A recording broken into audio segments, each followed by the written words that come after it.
Jadi yang ikut kape lama tak cek nyogu. Kamu tu kamu kubur ni kami dia nanti lagi nak tu rupa ikada tu kada duki dan bu ikada depu.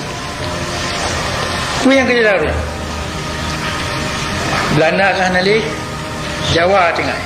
Jawa ni sambung bu Belanda. Dia le Jawa lagi depu psikologi orang cai. Agama ya.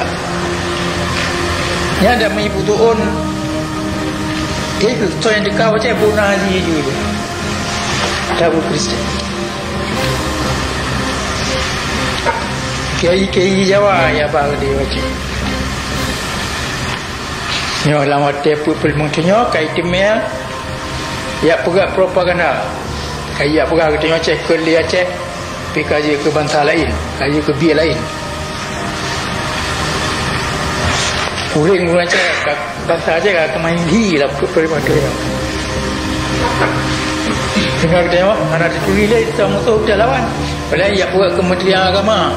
Perak propaganda ya apa kiai Jawa, urun Jawa yang curban nak wacak. Tengok dia anak kemale urang acanya anak kesadaran politik yang kemale gengi yang ji sebagai musuh.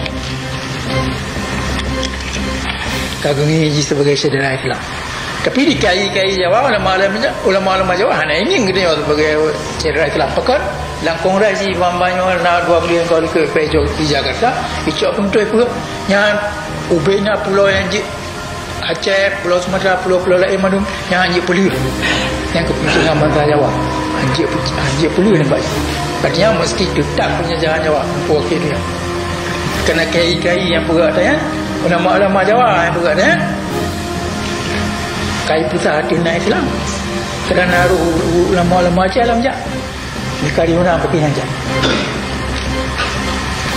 tujuan politik ji mantul lagi tak penjajahan tapi cara ibu Jawa kai mulut mengerti macam dan kemai pula kan dia lagi lumpur tapi pada bu yang kod mereka ramai jak urun terima kaji ke tengah benar